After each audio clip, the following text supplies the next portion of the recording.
Assalamualaikum warahmatullahi wabarakatuh. Alhamdulillahirabbil alamin wa bihi nasta'in ala umuri dunya waddin wassalatu wassalamu ala asyrofil anbiya'i wal mursalin ala sayyidina Muhammadin wa ala alihi washabbihi ajmain. Rabbi shrah li sadri wa yassir li amri wahlul 'uqdatam min lisani yafqahu qawli. Alhamdulillahirabbil alamin. Bapak-bapak jamaah sholat subuh yang dirahmati Allah, pertama-tama dan yang paling utama, marilah kita selalu panjatkan puja dan puji syukur kehadirat Allah Subhanahu wa taala, yang mana sampai pada pagi hari ini kita masih dilimpahkan beribu-ribu nikmat oleh Allah Subhanahu wa taala yang kita tidak mungkin bisa menghitungnya. Yang terpenting pada pagi hari ini kita masih dilimpahkan nikmat iman, nikmat Islam, nikmat kesehatan dan juga nikmat kesempatan, sehingga pada pagi hari ini kita masih bisa bersama-sama melaksanakan sholat subuh berjamaah di Masjid Al-Madinah yang kita cintai ini. Dan insyaallah nanti kita akan lanjutkan dengan kajian pada subuh yang akan diisi oleh guru kita Bapak Ustadz Edison. Alhamdulillah beliau sudah hadir di tengah-tengah kita. Mudah-mudahan apa yang kita lakukan pada pagi hari ini merupakan amal soleh yang kelak akan bisa memberatkan timbangan kebaikan kita di yaumil mizan nanti. Amin ya Allah ya rabbal alamin. Tak lupa sholawat serta salam semoga senantiasa tercurahkan kepada junjungan kita Nabi besar Muhammad sallallahu alaihi wasallam beserta keluarganya, para sahabatnya dan juga para pengikutnya, dan mudah-mudahan kelak kita tergolong umatnya yang akan mendapatkan syafaat di yaumil qiyamah nanti. Amin ya Allah ya rabbal alamin. Baiklah bapak-bapak jemaah Masjid Al-Madinah yang dirahmati Allah, pada pagi hari ini kajian pada subuh nanti akan sampai pada waktu subuh, dan seperti biasa di akhir sesi ada tanya jawab. Barangkali dari bapak-bapak ada pertanyaan atau tambahan, dipersilakan di sesi tanya jawab nanti.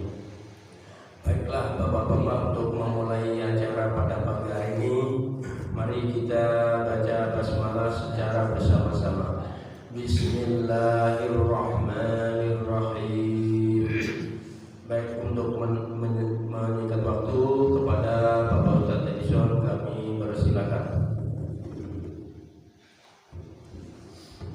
Bismillahirrahmanirrahim. Assalamualaikum warahmatullahi wabarakatuh.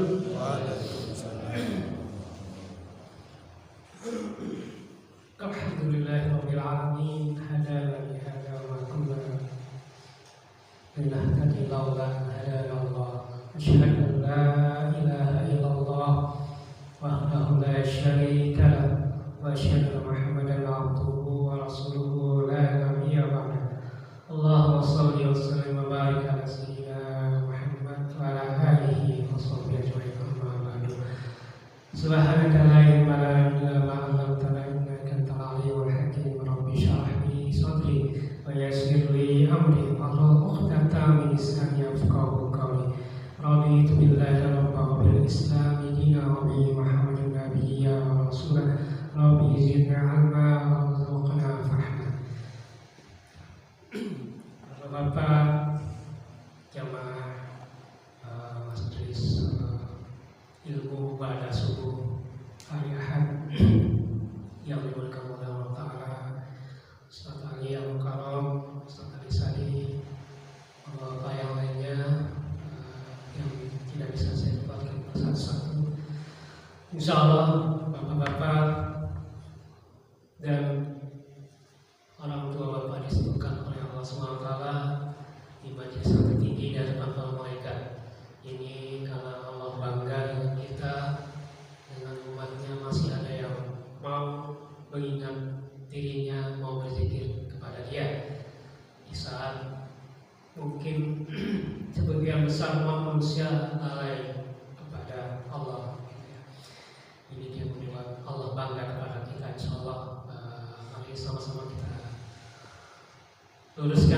kita kembali ikhlaskan diri kita, jiwa kita untuk menuntut ilmu, niat menuntut ilmu di majelis ini. Tak lupa salam dan salawat dengan baginda Nabi Muhammad SAW, untuk keluarga beliau juga para sahabat dan kita umatnya. Mudah-mudahan kita diberikan kekuatan untuk menjadi umat yang istiqomah, umat yang bangga, yang dibanggakan oleh Rasulullah SAW dan diakui dan insya Allah dapatkan syafaatnya di hari yaumil nanti. Amin amin ya rabbal alamin. Hari ini saya mau coba sharing, mungkin sudah lama belum pernah saya sharing, dan kita sharing lagi. Jadi bapak-bapak mungkin ada ingat hadis di Arba'in Nawawi, hadis Arba'in Nawawi 40-an, 42 hadis itu ada. Di hadis nomor 2 itu tentang apa? Kalau hadis pertama niat ya, hadis kedua itu apa? Jadi hadis kedua itu ada malaikat Jibril ya datang kepada majelis Rasulullah SAW, para sahabat itu ya. Datang malaikat seorang laki-laki berbaju putih, rambutnya hitam, gitu ya. Tidak dapat tanda-tanda perjalanan. Dalam arti karena di padang pasir sana, kalau orang jauh itu kelihatan apa? Kalau misalnya dari jauh dia bajunya agak detil gitu ya, banyak debu gitu lah. Tapi ini enggak, bajunya putih sekali, rambutnya hitam sekali. Jadi Jibril alaihissalam datang pada Rasulullah SAW meminta pengajaran ya. Yang pertama dia bertanya tentang Islam, yang kedua iman, yang ketiga ihsan, dan yang terakhir apa? Hari kiamat. Kita mungkin sudah belajar Islam,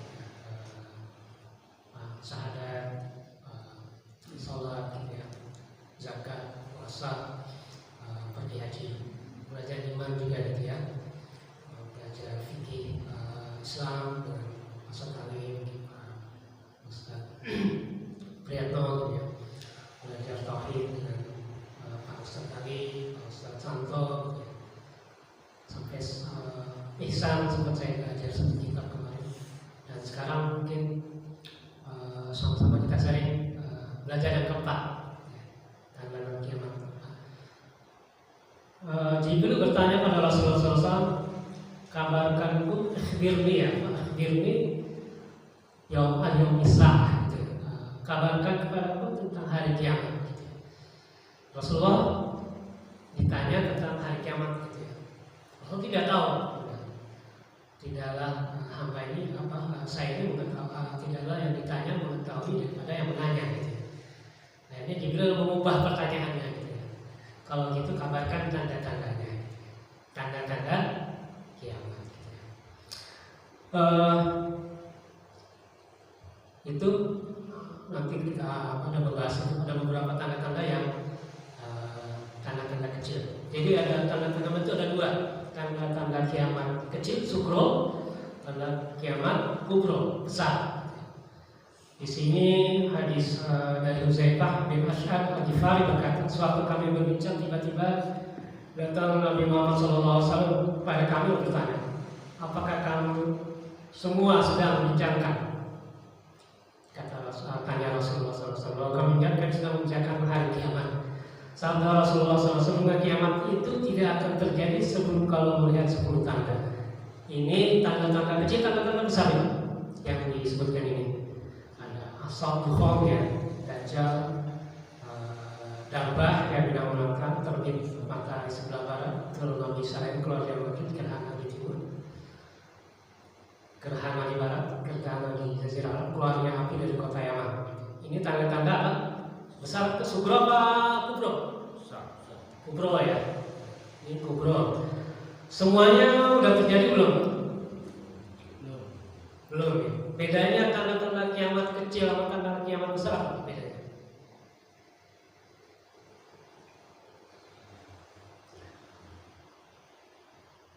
Kenapa dipisahin? Ada tanda kiamat kecil dan kiamat besar.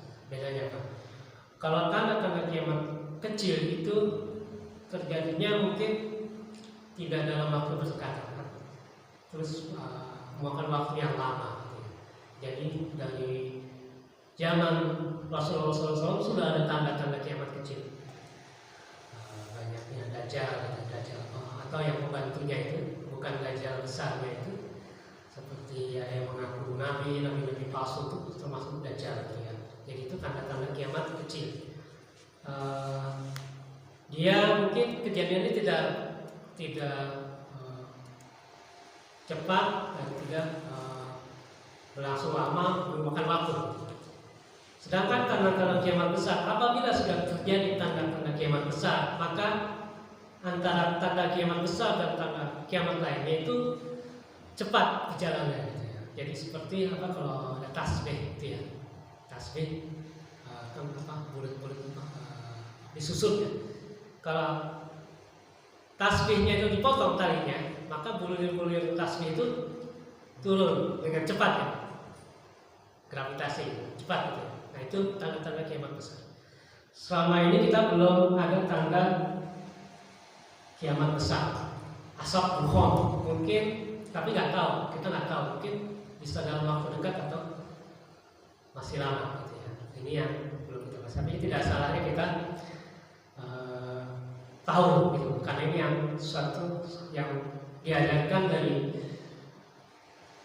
awal Nabi Rasul diutus gitu ya, dari zaman Nabi Nuh, Nabi Adam alaihissalam sampai Rasulullah SAW itu dikabarkan tentang pertama tentang tauhid gitu ya, kalimatullah la ilaha illallah Muhammadur Rasulullah, dan tanda kiamat dajjal. Salah satunya dajjal ini diceritakan dari zaman Nabiullah Adam alaihissalam sampai Rasulullah SAW ini diceritakan. Kayak pengajarannya dua, tauhid dan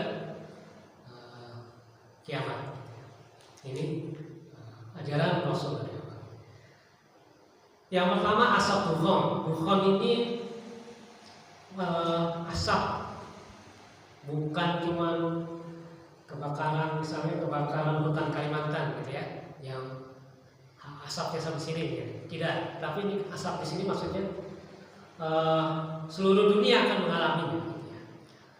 Asap bisa ada Ustaz, para syekh yang menafsirkannya asap itu menurutku seluruh dunia gitu ya. Seluruh dunia ini bisa disebabkan oleh meteor mungkin ya, meteor yang akan menghantam bumi, sebagian besar bumi, menghantam laut, menghantam daratan, dan mengakibatkan debu yang luar biasa gitu ya. Debu yang luar biasa yang mungkin asap ini bakal menginfeksi seluruh dunia, kebagian besar manusia gitu. Mirip-mirip pandemi lah gitu ya. Mirip-mirip pandemi. Pandemi kan bukan asap, tapi dia virus yang menyebar seluruh dunia. Beda sama endemi ya. Endemi untuk lokal, tapi kalau pandemi untuk seluruh dunia, kita sudah mengalaminya. Tapi itu mirip-mirip seperti itu. Asap akan mengelilingi seluruh dunia gitu. Pertama itu disebabkan dengan meteor. Ada juga yang menafsirkan disebabkan oleh perang nuklir. Perang nuklir udah dekat atau berubah? Kira-kira udah dekat atau berubah? Sebab yang punya nuklir udah pada berperang nih. Amerika walaupun dia tidak langsung dia punya nuklir, dia siap-siap. Rusia dan Ukraina yang sekarang masih berperang gitu. Rusia sudah siap-siap. Tinggal tombolanya tuh. Kemarin udah uji coba apa? Rudal apa tuh? Oresnik. Rudal Oresnik itu rudal anti benua ICBM, Intercontinental Ballistic Missile. Jadi rudal balistik interkontinental. Interkontinental antar benua. Antar benua itu antara benua Asia ke benua Eropa, benua Amerika ke benua Australia, antar benua. Jadi jaraknya di atas daripada 2000 km lebih, bisa puluhan ribu kilometer. Dan bukan seperti pesawat yang kalau misalnya Jakarta Surabaya itu berapa? 17 700 km. 700 km itu berarti naik pesawat berapa jam? 1 jam 10 menit. Surabaya itu pakai pesawat yang kira-kira kecepatannya berapa? 700 km per jam. Ya, itu kan karena Jakarta Surabaya kan 700 km kan, jadi sekitar 700 800 km itu pesawat Boeing. Nah, rudal ini tidak seperti itu. Jadi jarak Rusia ke Eropa itu misalnya sekitar 3.000-5.000 km, itu cuma belasan menit aja. Belasan menit. Jadi sampai ke London yang paling jauh dari Rusia ke London itu 20 menit. Ke Prancis itu lebih kurang dari itu. Prancis ke mana? Ke negara-negara Eropa, termasuk ke benua Amerika, itu cuma 20 menit dari Rusia. Itu Rusia sudah membuktikan dia pakai rudal Oresnik 2 minggu yang lalu. Itu walaupun tidak diisi dengan nuklir, diisi dengan bom biasa, tapi sudah menghancurkan, sudah capek dan tidak bisa ditangkis. Karena kecepatannya berapa? 10 Mach. Mach itu kecepatan suara. 10 kali kecepatan suara. 10 itu tidak bisa ditangkis, kecuali mungkin sama laser. Tapi kalau rudal-rudal kayak Patriot, rudal-rudal Iron Dome Israel itu tidak bisa menangkis. Sudah dicoba sama Rusia. Rusia menggertak NATO karena NATO sudah ngasih senjata rudal jelajah juga ke Ukraina, tembakan terus ke kota di Rusia. Jadi Rusia membalas dengan itu. Artinya Rusia tidak main-main. Rusia termasuk negara yang punya hulu ledak nuklir terbanyak. Rusia, Amerika, ada apa lagi? Iran mungkin tidak banyak. Iran ada lagi mana? Perancis, Inggris, Jerman masuk. Jerman kayaknya enggak ya. Karena dulu Pakistan dan India. China nggak tahu. Israel mungkin punya, tapi dia sembunyikan. Jadi negara-negara yang berkonflik sekarang itu punya nuklir, siap kapan aja perang itu terjadi. Kan bikin duhon, atau olah atau tahun depan atau dekat atau masih jauh, kita nggak tahu. Cuman kita harus siap-siap. Kita harus siap-siapnya dengan apa? Ya, pertama dengan amal ibadah kita tentunya gitu kan. Mau kita perang, mau nggak ada perang, kita tetap bersifat amal karena kita bisa mati kapan aja kan. Tapi kalau kita hidup di era setelah perang nuklir, mungkin kita bakal kesulitan. Digambarkan kesulitan kedua ini menggunakan dunia tanaman atau benda elektronik mungkin nggak hidup. Tanaman semuanya mati. Jadi kita bakal kekeringan, kekurangan pangan, gitu ya.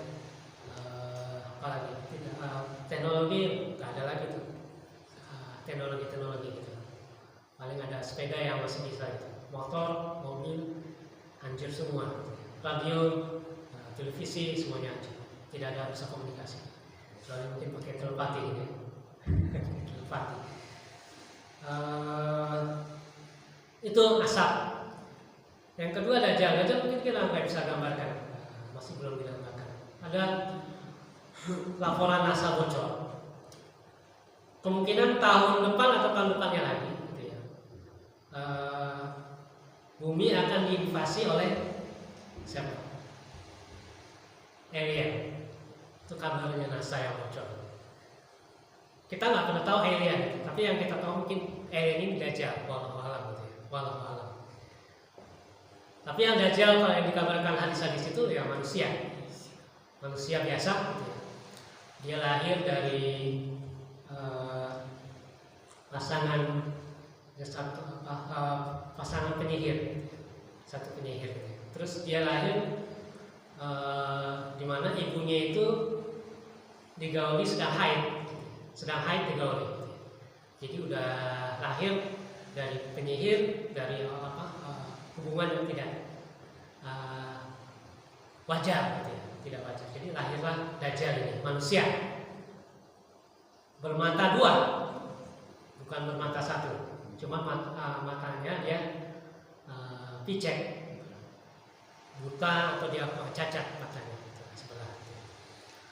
Tapi dengan teknologi sekarang mungkin aja dia nanti muncul dengan operasi plastik gitu ya. Jadi bagus wajahnya karena dia mengaku pemimpin, mengaku nabi dan terakhir mengaku Tuhan. Ini Dajjal ya. Dajjal kecil sudah pada muncul semuanya. Tapi Dajjal besarnya belum. Dajjal yang akan dilawan Nabi Isa. Siapa? Nah, itu bentuknya fisik kan? Bentuknya fisik.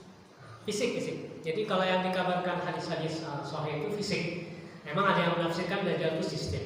Nah, kalau sistem itu sudah terjadi. Itu kan sistem Dajjal itu kan sistem yang kita sekarang anut kan sistem Dajjal.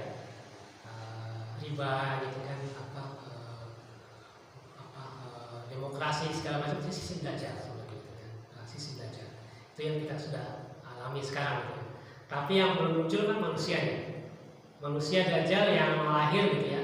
Dan dia hidup ribuan tahun. Dari zaman Nabi Musa dia sudah lahir, bahkan berantem sama Nabi Musa. Dia dibilang Musa juga namanya, cuman dia dari negeri Samira, Musa Samiri. Dia sudah bisa bikin apa? Patung sapi emas yang bisa bersuara, gitu ya. Jadi dia menyesatkan Bani Israel. Waktu itu Nabi Musa pergi meninggalkan Bani Israel untuk apa? 40 hari di belajar sama Allah SWT gitu ya, di lembah suci tua, lembah tua gitu ya. Itu belajar dalam 10 firman Tuhan. Begitu dia balik, ternyata Bani Israel murtad, menyembah patung sapi yang dibuat oleh Musa Samiri gitu. Nabi Musa marah sama Nabi Harun gitu kan, kenapa ini saya tinggal kok umatnya malah berantakan gitu ya. Akhirnya serahkan ke umat Bani Israel ngeyel gitu, nggak bisa dibilangin gitu ya. Dia beriman pada Musa Samiri, beriman pada patung emas yang bisa berbicara. Kenapa Dajjal bisa membuat? Karena dia dipelihara oleh Jibril alaihissalam. Jadi ada jejak-jejak Jibril gitu yang tanahnya itu dipakai untuk membangkitkan Musa, sapi emas yang bisa berbicara itu dibangkitkan oleh tanah yang bekas jejak Jibril alaihissalam.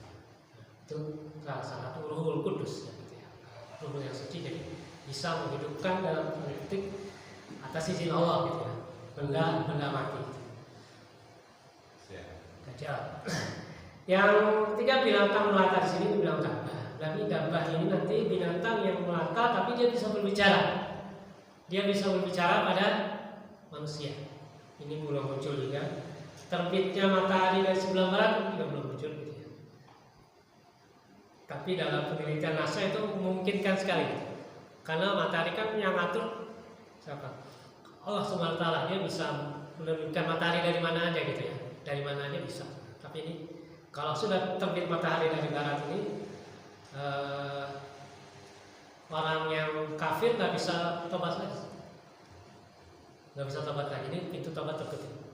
Kalau orang kafir mau walaf misalnya atau mau tobat itu dia tidak bisa lagi kalau sudah ini. Terus turunnya Nabi Isa alaihissalam. Turunnya Nabi Isa alaihissalam di Menara Damaskus, menara Masjid di Damaskus. Masjid itu sudah ada gitu. Di situ ada juga makom kepalanya Nabi Yahya. Kepalanya Nabi Yahya dimakamkan di dekat masjid di Damaskus itu. Jadi Nabi Isa akan turun di situ di waktu subuh, di waktu menjelang subuh. Dia akan turun di antar oleh 2 malaikat. Tangannya dipegang kanan kiri oleh malaikat. Dan Nabi Isa rambutnya basah gitu ya, seperti habis berwudu gitu ya. Jadi turun, nanti dia akan ada Imam Mahdi di situ. Mungkin sebelum ini Imam Mahdi nih ya. Sebelum ini turunnya Nabi Isa Imam Mahdi. Imam Mahdi di situ menyuruh Nabi Isa untuk jadi imam. Tapi ditolak. Kamulah yang ini waktu kamu gitu. Karena Nabi Isa turun bukan sebagai nabi gitu. Justru karena menghormati Imam Mahdi yang jadi pemimpin umat Rasulullah gitu ya. Setelah Nabi Isa turun ada keluar Ya'juj Ma'juj gitu ya. Ada Dajjal juga sini. Dajjal nanti akan dibunuh Nabi Isa, baru itu keluar Ya'juj Ma'juj. Ya'juj Ma'juj tidak bisa dibunuh Nabi Isa berdoa dan Ya'juj Ma'juj dibunuh oleh malaikat. Dikasih penyakit, dibunuh oleh Allah SWT, dikasih penyakit keluar ulat gitu ya.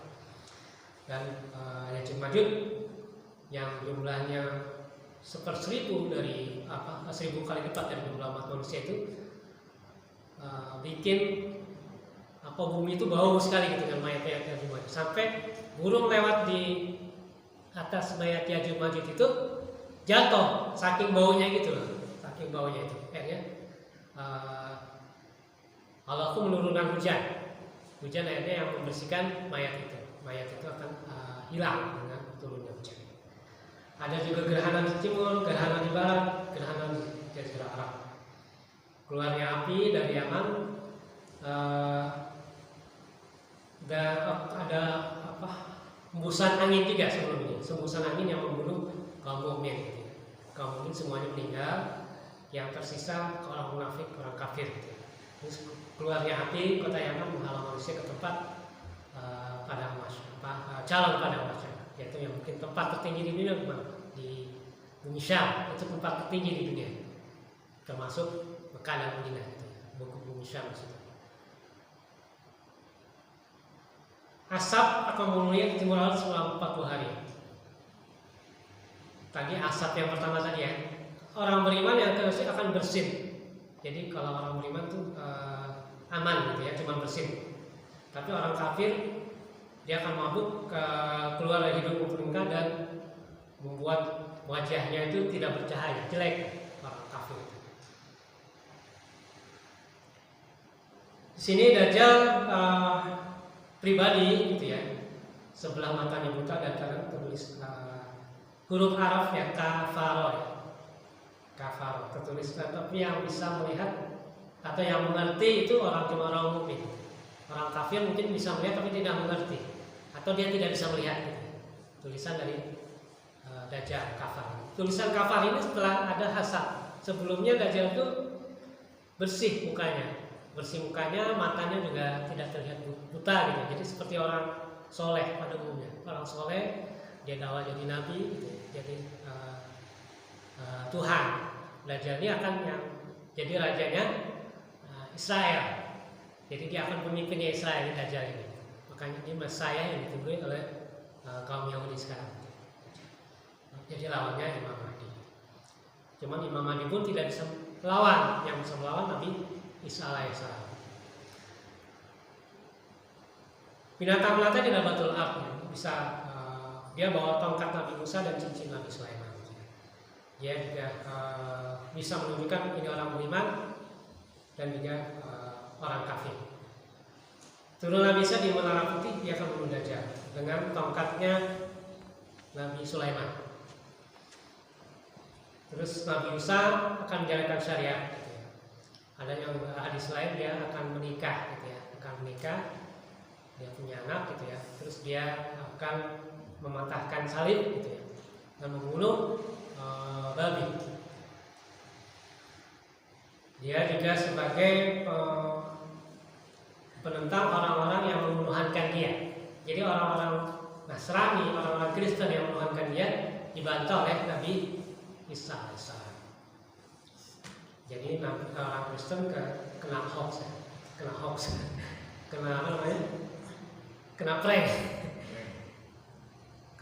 Dia pikir Nabi Isa itu Tuhan, padahal cuma Nabi. Yajuj Majuj ini pun akan keluar.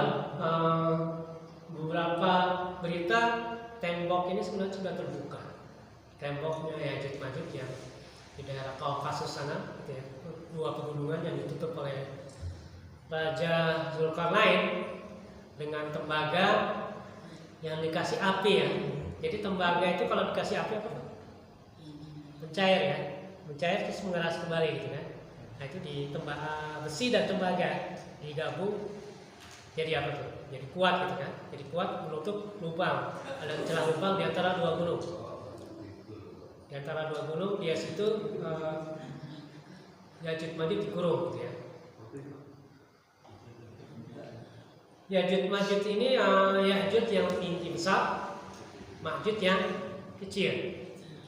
Tapi yang tinggi besar kuat gitu ya, lambat. Tapi yang kecil ini cepat larinya. Jadi dia bangsa primitif. Jadi kalau bangsa primitif itu kan dia cari harta, cari apa dengan perang gitu ya. Yang memerangi seluruh umat manusia gitu ya, terus diambil hartanya, dibunuh-bunuhin gitu ya, diambil airnya segala macam, itu gambarannya seperti itu.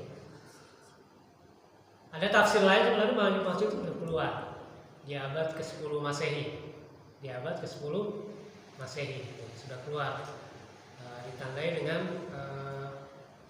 Yahudi Askenazi. Ini bangsa Ya'juj Ma'juj.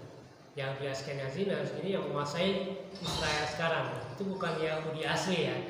Yahudi Askenazi yang bangsa Askenazi yang mengaku Yahudi dan beragama Yudaisme. Tapi ini bukan keturunan asli Yahudi ya. Keturunan bangsa Tartar, keturunan dari bangsa Viking ya. Menyamar dari beragama Yahudi. Ini yang menghuni Israel sekarang, Zionis. Ya Allah lama ada juga yang menafsirkan bangsa Ya'juj ini belum keluar, masih dikurung gitu. Allah soal itu.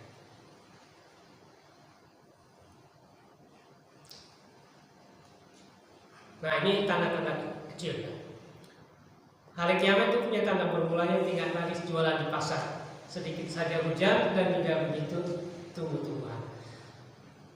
Di mall-mall udah pada sepi Pak ya? Udah pada sepi belum? Mall-mall gitu ya. Dekat kantor saya ada mall Semanggi gitu ya. Itu dulu ramai banget itu. Artis sering ke situ tuh. Tapi setelah pandemi coba ke situ. Gak ada Pak. Cuma lantai 3 aja tuh yang food courtnya. Yang lantai 1 sampai atas itu kosong semua. Paling jadi gudang gitu. Kalau dia masih punya mungkin jual laku-laku terpaksa jadi gudang. Dia jualan apa? Online. Gila. Mall Depok mungkin masih ramai. Mall apa yang di Depok Town Square itu sepi Pak. Bapak biasa lihat food courtnya dia ramai, tapi toko-toko udah yang tutup. Mall-mall City mungkin masih ramai karena dia konsepnya food. Jadi mall-mall di Jakarta pun Blok M udah nggak ada Pak. Blok M Mall udah nggak ada. Paling ada Blok M Square masih ada sedikit. Itu pun jadi jual buku-buku bekas di Blok M Square. Jadi udah ini Rasulullah ngabarin 14 abad yang lalu Pak. Rasulullah nggak tahu dulu ada sekarang ada mall gitu kan. Tapi sudah dikabarkan. Gibah jadi rata kemana-mana. Kita nggak ngomong nih, kita nggak ngumpul-ngumpul, kita gibah di mana? Di WhatsApp. Gibah itu kan? Gibah itu apa Pak? Membicarakan kejelekan orang, tapi itu benar gitu. Kalau nggak benar fitnah namanya gitu ya. Kita ini banyak gibah kan? Kalau kita mungkin nggak sengaja gitu, mungkin saya pribadi juga gibah bisa gitu, istighfar.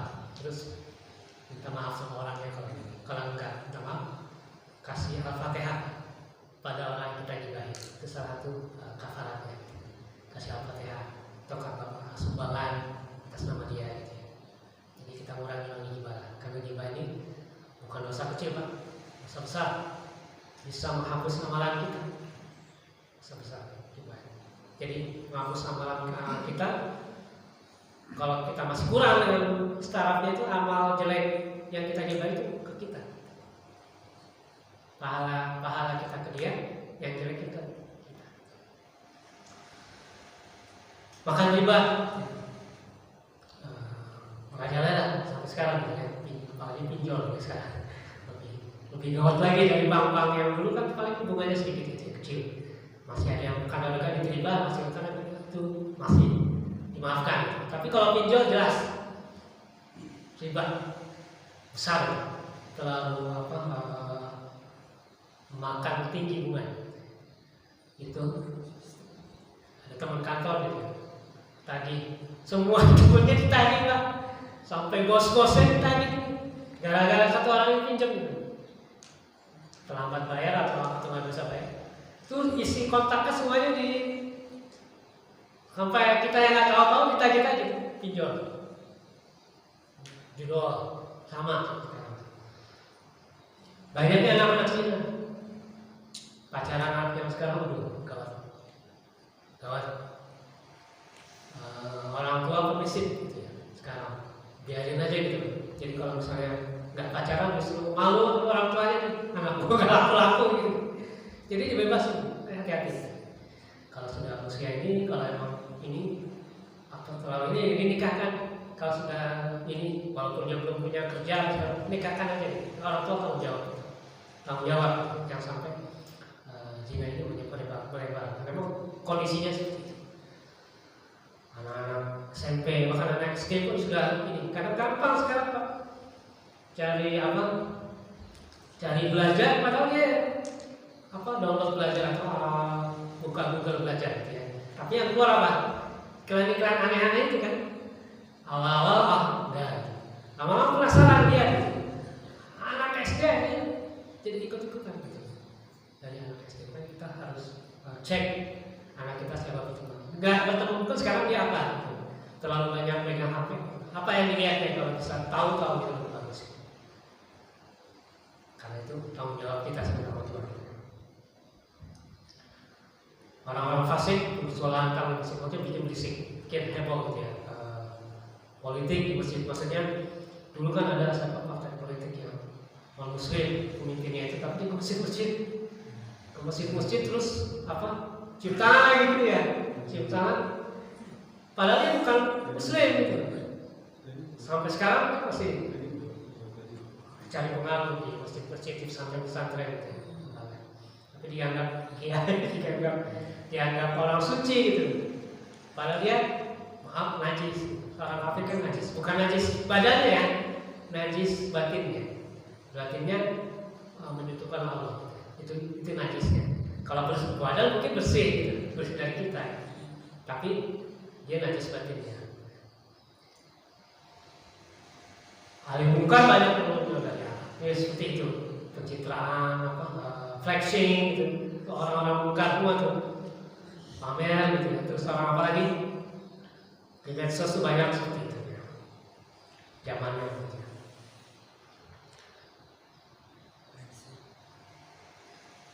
Nah itu tadi orang riba, gerak zina, orang kaya, asing. Sayyidina Ali bin Abi Thalib berkata, akan datang suatu masa di mana Islam hanya tinggal nama saja, agama bentuk saja, Al-Quran hanya jadikan bacaan saja. Mereka mendirikan masjid, sedang masjid itu sunyi dari zikir menyebut asma Allah. Orang-orang yang paling dulunya pada itu para ulama. Saya pribadi kritik bagi kita. Dari mereka akan timbul fitnah itu akan kembali ke mereka. Semua itu tersebut adalah tanda-tanda kiamat. Maksudnya di sini agama itu cuma Islam kelihatan, pakai baju koko, pakai jubah, pakai kopiah. Tapi dia nggak jenggot gitu ya. Tapi dia ngomong gitu malah, gitu tangga. Di kantor mungkin sikut-sikutan gitu ya. Terus di main riba gitu ya. Terus main judi maksudnya. Pakaiannya muslim. Itu yang merusak. Masuk ulama suruh gitu ya. Ulama yang jelek gitu ya. Yang ikut penguasa misalnya, berfatwa dengan kemampuan penguasa. Ini ulama-ulama yang suruh. Ulama yang sebenarnya harus beda dengan penguasa, karena kita negara sekuler. Penguasa ini bukan penguasa muslim. Jadi ulama harus menarik diri mestinya gitu dari penguasa supaya bisa paling tidak mengimbangi. Kalau masuk penguasa sekuler, tidak mikirin agama. Walaupun misalnya Pancasila, tergantung siapa menafsirkan Pancasila itu. Pancasila kan berarti ketuhanan, tapi Pancasila yang sekarang tafsirkan kan sama orang yang siapa? Orang sekuler, orang kiri yang di atas sekarang, orang-orang yang pemahaman komunis, ateis. Walaupun dia bukan Pancasila. Akhirnya kita ulama harus menaruh diri supaya dia penyeimbang. Gak boleh masuk ke kekuasaan. Mestinya penguasa yang datang ulama, bukan ulama yang datang penguasa, supaya bisa seimbang. Itu yang benar seperti itu. Itu tanda-tandanya. Yang lain juga, kita tidak menghargai nikmat Cuman kita udah dikasih kesehatan, kesempatan gitu ya, iman, Islam, tapi masih enggan ke masjid gitu ya. Bukan dalam arti dia terlalu sibuk ya. Ya orangnya ada di rumahnya, tapi enggan ke masjid. Tanpa ada gitu ya. Ini peringatan juga bagi kita. Kalau kita misalnya enggan ke masjid, ingat ini. Saya tidak menjadi orang-orang yang tidak mau ke masjid, mungkin dakwah kita kurang sama. Tapi ini buat kita. Misalnya kalau kita lagi enggan ke masjid, ingat ayat ini. Kita ingat lagi ke masjid gitu ya. Al-Quran cuma jadi bacaan di MTQ bagus, tapi cuma sekedar itu ya cuma segitu, cuma suaranya dong bagus, tapi hatinya kerjanya masih di luar syariat. Itu yang masih. Karena Al-Quran itu bukan cuma dibaca ya, bukan cuma diindahkan, tapi harus dihayati, dipelajari, diamalkan, itu maksudnya. Masjid banyak bagus-bagus bangun masjid, tapi kosong daripada majelis taklim, kosong daripada majelis zikir. Masjid cuma jadi megah-megah. Di tempat wisata gitu kan. Maaf, saya tidak menginginkan masjid Kubah Mas gitu ya. Itu bagus, tapi lebih bagus lagi isinya. Kita mendidik orang di dalam, bukan masjid berkilau emas, bukan seperti itu. Rasulullah nggak ada dalilnya harus bagus masjid, enggak. Dalilnya itu cuma kita membangun masjid, memang disediakan rumah kapling di surga. Tapi itu enggak berlaku untuk harus emas gitu, harus lantai marmer, enggak. Rasulullah itu gimana? Cuma lantai pasir, tiang kurma, kelapa kurma. Tapi itu jadi pusat dakwah Islam, pusat kegiatan Islam. Jabar, nggak apa-apa, saya nggak menghina ininya, tapi maksudnya dibarengi dengan membangun orang di masjid. Cuma itu terjadi kan sekarang sebaliknya, lomba-lomba cari dana segala macam. Padahal kayak di negeri-negeri non muslim kayak di Tokyo itu susah tuh bangun masjid karena juga tanahnya mahal segala macam, perlu dana. Nah, kita bagus itu di Eropa itu. Di Spanyol itu ada gereja di Inggris sama di Spanyol, saya lupa. Itu terbesar di Spanyol ya. Itu dibeli sama orang Islam, dibeli Muhammadiyah, dijadikan masjid. Itu yang perlu disokong gitu. Umat-umat Islam yang emang perlu gitu loh. Di kampung ini kita nggak perlu masjid-masjid wah, yang penting isinya kegiatannya lancar, bisa memakmurkan orang sekitarnya gitu ya.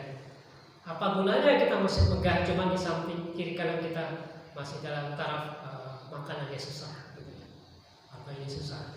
Lebih baik uang itu perlukan untuk orang-orang sekitar masjid supaya dia bisa misalnya dia mungkin ke masjid karena nggak punya uang gitu kan, dan masjid nggak bisa ngasih gitu kan.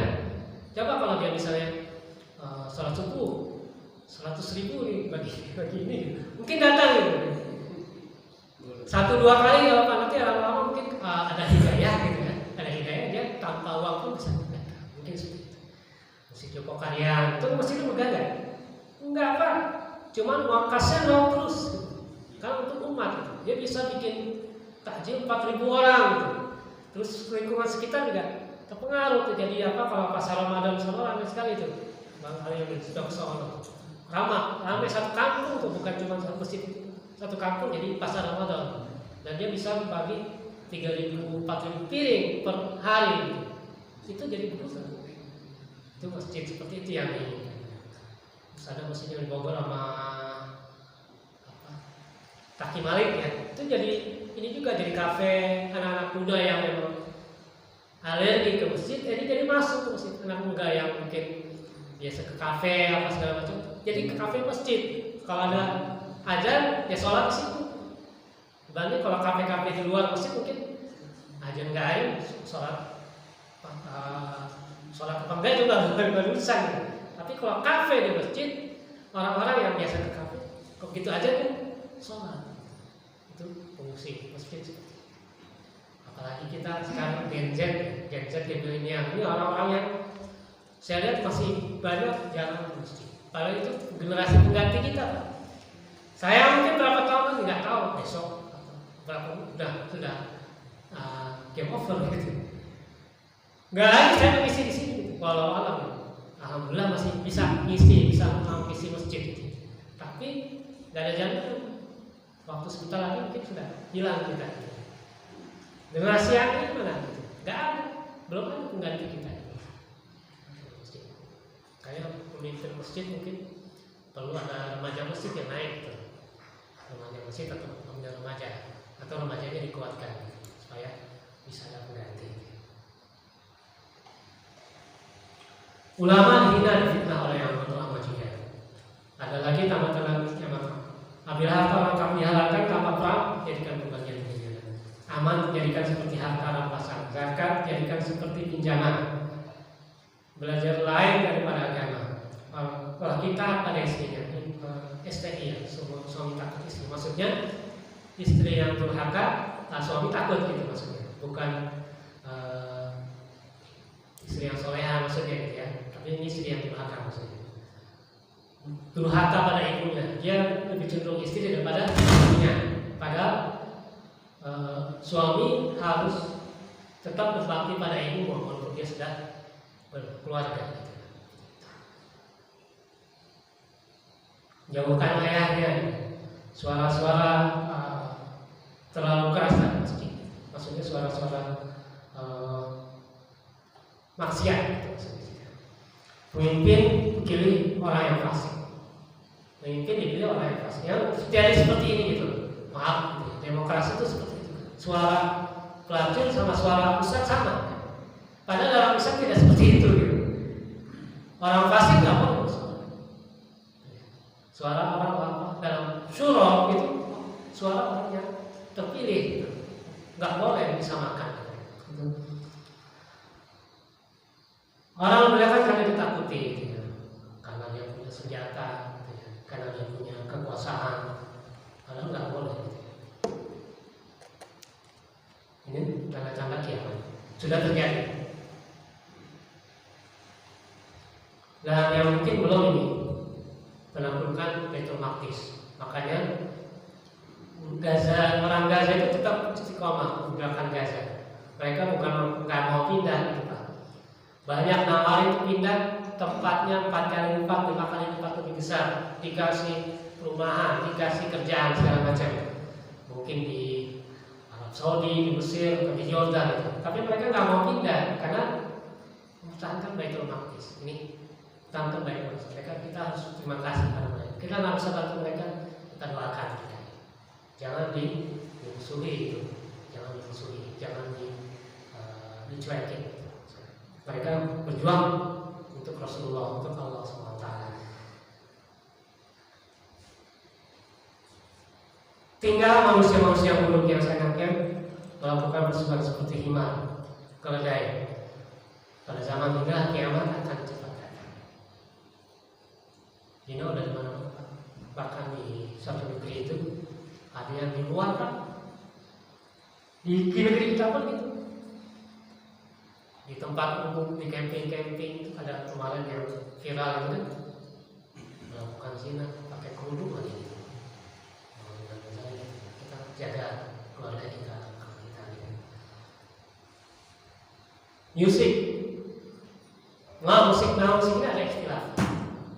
Ada yang bilang semua musik, ada yang bilang ada istilah. Kalau musik yang ibaratnya mengingatkan pada Allah gitu ya, mungkin masih bisa dibolehkan. Tapi musik kayak heavy metal yang ada pesan-pesan iblis di sana, terus musik yang drama ini tapi melalaikan cuma cinta-cintaan yang nggak jelas itu diharamkan. Ini penyanyi wanita. Kalau kenapa penyanyi wanita? Ada yang bilang suara wanita itu aurat. Makanya nggak boleh perempuan itu mendayu-dayu suaranya. Harus tegas kan. Kalau dia jadi pendakwah tegas jelas. Jangan lemah lembut, lemah gemulai. Jangan kan wanita, perempuan aja nggak ada, cowok aja nggak boleh lemah gemulai kan. Bisa jadi tulang lunak. Gitu. Ada tuh baru dari yang lama memulai ada itu perlu dikritisi. Kita perlu kritisi. Yang seperti itu. Tanda-tanda kiamat. Nah, ini megang-megang kunci itu tanda. Keji memutuskan sekabul petanda itu salah satu tanda kiamat.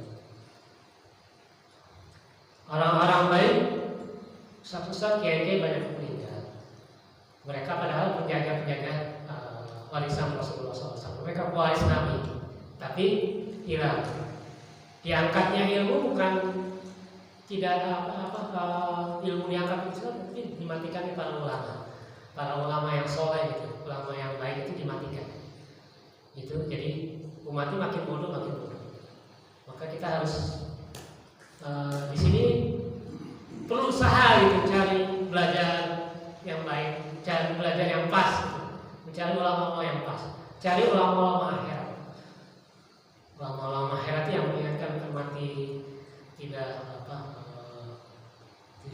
tarifnya ada tarifnya gitu, jangan cari gitu. Cari ulama-ulama yang berniat mendawahkan harta dan jiwanya kepada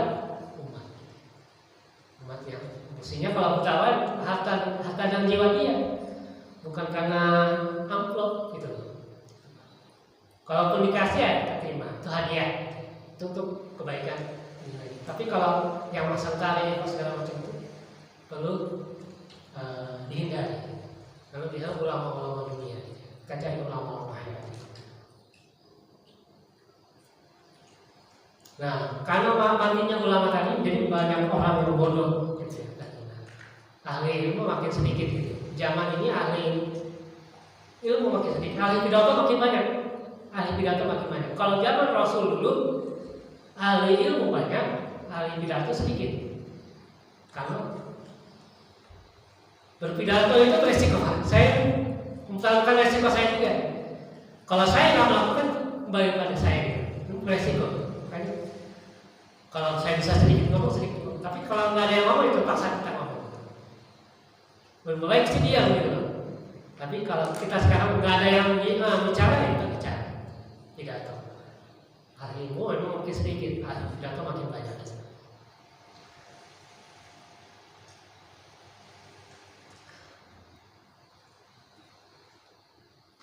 Kita dulu aja salah. Kita cuma salah pakai orang yang kita kenal. Karena ya itulah. Karena kenapa? Di Indonesia terutama orang Muslim kan nggak ketahuan sama orang non Muslim. Karena kita nggak biasa pakai kopi yang kemana-mana kan. Kecuali mungkin daerah tertentu. Gitu. Jadi orang nggak tahu orang Muslim apa enggak gitu. Kalau kita salah mungkin salah kalau non Muslim gitu kan. Tapi kalau kita ada ciri, kita ada jenggot sedikit. Tapi sekarang pun orang non Muslim jenggotan juga. Terus ada yang cingkrang, maaf ya, ini istilah sih. Tapi kalau cingkrang dulu, orang lihat orang Muslim ini, Muslim taat gitu ya. Sekarang enggak Pak. Teman-teman saya orang non Muslim cingkrang semua celananya, karena tren. Jadi di atas sepatu, kaos kaki, cingkrang dia. Padahal bukan Muslim, itu tren. Kalau dulu orang takut sama cingkrang, ini zamannya Amerika. Kalau sekarang enggak, semuanya pakai cingkrang. Itu kita nggak punya tanda-tanda khusus sekarang. Kalau di China sana mungkin kaum Muslim ya kopiah itu udah biasa. Ya. Kalau nggak pakai kopiah dicurigai mungkin non Muslim. Kalau di sini kan nggak bisa gitu. Saya pun nggak pakai kopiah ke kantor gitu kan. Kayak baju biasa ya, seperti orang biasa gitu. Orang nggak tahu saya Muslim gitu, pakai namanya Edison gitu. Kecuali ada nama Muhammadnya, orang belum tahu.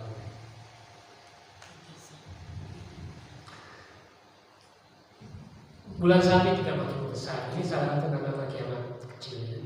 Dusta. Nah ini banyak hoax. Hati-hati juga kita di WhatsApp itu banyak hoax. Untuk sekarang ada AI ya. Jadi mungkin peran Ustaz saya bisa tergantikan AI. Selama ini saya lihat AI positif dalam arti AI masih mesin yang tidak seperti Google. Kalau Google kita ketik misalnya zakat, Google akan menampilkan ini website menjelaskan tentang zakat. Kalau AI enggak, zakat itu apa? Dia mengumpulkan informasi dari segala macam, terus dia merangkumnya, terus dia mengambil kesimpulan. Itu AI. Jadi dia lebih hebat dari ustadz sekalipun karena dia ilmunya seluruh, gitu. Lebih netral ya. Orang karena dia melihat itu kan dia kan bukan Islam, apalagi dia diciptakan bukan orang non-Muslim, menciptakan AI, tapi dia bisa berpendapat sesuai dengan pemahaman Islam. Jadi dia seperti mungkin yang sekarang ada namanya artis Australia di viral Lily J namanya, aktris perempuan ya. Dia penyanyi terus, tapi dia menggunakan AI untuk menjawab isu-isu kontroversial tentang agama yang dia bandingkan semua agama termasuk Islam. Jadi dia misalnya pertama dia tanya tentang Bible. Bible itu disuruh cari informasi gitu. Ada enggak misalnya Nabi Isa itu menyebutkan bahwa dia adalah Tuhan dan dia menyuruh menyembah itu. AI menemukan tidak ada, emang tidak ada gitu.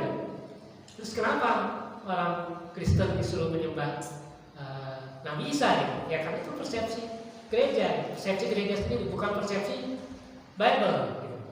Jadi ini banyak di situ. Terus dia juga mencari kejelekan Islam misalnya.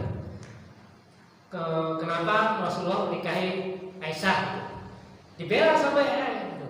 Emang pada saat itu hal yang lumrah gitu. Menikahi umur 12-19 tahun itu biasa, bahkan sebelumnya itu lebih parah lagi. Pokoknya mungkin wanita itu sudah balik bisa dinikahi, dan itu suatu kehormatan waktu zaman dulu gitu. Apabila cepat menikahkan anaknya, karena anak pun punya jaminan, punya pemimpin gitu. Itu seperti itu. Dibanding waktu dulu kan sempat wanita itu tidak dimuliakan waktu itu pas zaman sebelum Rasul diangkat gitu kan. Kalau kita punya anak wanita kubur karena memang sedemikian rendahnya gitu loh. Makanya setelah Islam datang justru dimuliakan.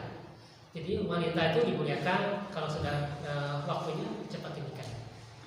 Dan untuk Aisyah ini ada suatu pendapat terbaru. Jadi Aisyah itu dinikahi waktu di Rasul di mana? Di Madinah. Di Madinah setelah Khadijah sudah wafat gitu ya. Khadijah wafat, Rasulullah menikahi pertama siapa? Saudah. Saudah itu perempuan berumur. Baru dia menikahi Aisyah. Jadi Aisyah ini istri yang ketiga ya. Aisyah itu ikut perang Badar atau? Ikut perang Badar. Jadi ikut perang Badar itu sebelum Rasulullah menikahi Aisyah. Jadi Aisyah itu ikut perang waktu dia masih gadis. Yang boleh perang Badar waktu itu peraturan 15 tahun ke atas. 15 tahun ke atas. Jadi Aisyah itu sudah 15 tahun ke atas. Dalam waktu dinikahi Rasulullah setelah perang Badar, itu Aisyah sudah umur 16 atau 17. Ini perlu kesalahpahaman gitu. Tidak ada yang benar, walaupun hadis di situ menyebutkan 6, 9, itu perlu dikritisi karena memang dulu tidak patokan umur. Tapi yang jelas Aisyah ikut perang Badar. Umurnya sudah 15 tahun. Kalaupun ibaratnya tetap orang non-muslim ngecap enggak, itu hadisnya umur 6 tahun, umur 9 tahun. Ya terima saja juga dulu itu. Artinya toh pada waktu itu boleh menikahi umur pada waktu itu ya. Kalau sekarang jauh ya peraturannya 18 tahun ke atas. 18 tahun ke atas. Kalau di bawah itu kan suka masukin pasal tuh, ya kan? Walaupun ada yang menikahi 12 tahun, 15 tahun, Indonesia masih belum diterapkan pasal itu. Tapi intinya kalau dalam Islam boleh menikahi wanita setelah umur balik.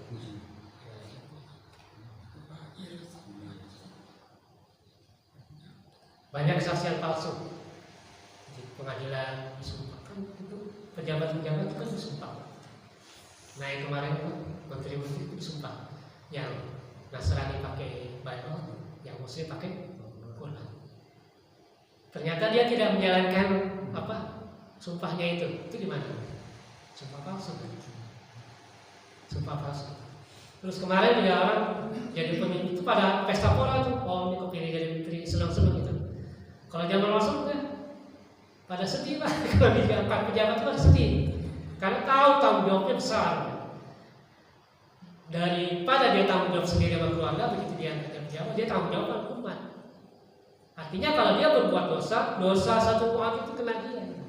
Jadi orang berat, mestinya tidak berbangga hati kalau dia angkat pejabat gitu. Iya, joget-joget. Oh, gue sukses nih. Jadi pejabat, harta rakyat gue keruk nih. Tidak seperti itu. Justru jadi pejabat itu justru beban, tapi dia menjadi amal yang baik kalau dia bisa bertanggung jawab gitu. Dan syariat yang benar gitu. Tapi kalau dia menyalahi, jadi dosa kelamaan besar gitu. Bisa jadi su'ul khotimah malah gitu ya. Seperti itu. Jadi kita harus negeri alam sekarang udah subur gitu. Kalau ikut YouTube-nya Arman Mulyana itu, dia mantan TKI ya, dulu driver, sekarang dia punya travel sendiri. Dia ngabarin tuh Arab tuh udah pada subur gitu kan, udah ada hujan, sungai gitu. Jadi subur. Walaupun dulu juga memang ada beberapa tempat yang disuburkan karena kita nggak punya duit, dia bikin teknologi. Tapi sekarang enggak, dari alam pun sudah hujan, ada salju, itu ada subur. Itu salah satu tanda-tandanya. Ini paling intinya yang sahabat Rasulullah SAW semuanya sudah kiamat-kiamat kecil ya, sudah tanda-tanda kiamat sudah terbukti semua. Dan ini tentunya Rasulullah SAW diberi wahyu. Diberi wahyu apa yang dikatakan adalah wahyu Yuhan, tidak lain atau wahyu juga. Jadi kita harus beriman gitu. Hadis-hadis sahih. Bahkan hadis-hadis lemah pun banyak terbukti.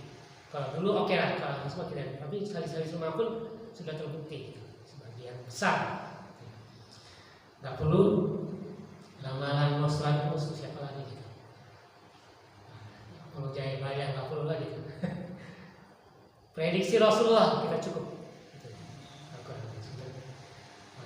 Percaya saja aja, maka nanti mungkin kita perlu, kalau terjadi perang nuklir kita perlu hadapi. Kita siap, harta kita mungkin, uang kita siap. Kalau ada tabungan jangan uang kertas, jangan uang digital juga, tapi emas kalau bisa. Kalau ada dinar gitu. Harta tanah, terus kita belajar menanam kurma itu, karena kurma yang bisa hidup di setelah dukhon, setelah perang nuklir atau setelah meteor gitu. Seperti itu. Terus apalagi kita perlu kampung yang bisa kita menghidupi diri sendiri ya, tanpa perlu kita kerja kantoran apa segala macam, kan udah nggak ada nanti mungkin kita juga perlu melatih pedang, naik kuda, karena itu nanti perang akhir zaman seperti itu. Terus juga kita menghindari dajjal, karena nggak ada yang bisa menghadapi dajjal. Even sekalipun Imam Mahdi tidak bisa menghadapi dajjal, kita mau sok-sokan menghadapi dajjal nggak bisa. Dajjal itu cuma dihadapi oleh Nabi Isa alaihissalam. Jadi nggak usah sok-sokan kalau nanti dajjal keluar, nih gue perangi, nggak usah sok-sokan. Kita udah tidak tergoda dajjal pun sudah alhamdulillah. Saat kita kelaparan, dajjal ngasih roti, ngasih air, kita tolak. Kasih sembako ya? Sembako deh, kita tolak. Sekarang kasih sembako aja, kira. Iya itu udah dajjal kecil aja kira. Kita perlu lagi. Kita fokus perjuangan, fokus tauhid kita, akidah kita. Jangan mau ditukar dengan beras 1 karung gitu, uang 100.000 kecil gitu ya. Kalau di Jakarta sih sembakonya diambil tapi pilihnya tetap yang lain gitu. Kalau di daerah nggak begitu, orang-orang masih jujur Pak. Dia terima sembako, terima uang, tapi dia coblos yang ngasih. Jujur, jadi akhirnya terhasil politik di sana gitu. Maka Jawa Tengah, Jawa Timur masih geng moyolot. Pendidikannya masih. Ya. Tapi nggak bisa disalahin, karena memang mereka butuh. Gitu. Kalau di Jakarta kan enggak, banyak yang kontrol, banyak yang ini. Makanya Indonesia dimiskinkan. Seperti itu lah. Akhirnya, tapi Iya, kita ikutilah aturan seperti itu. Yang penting kita fokus tauhid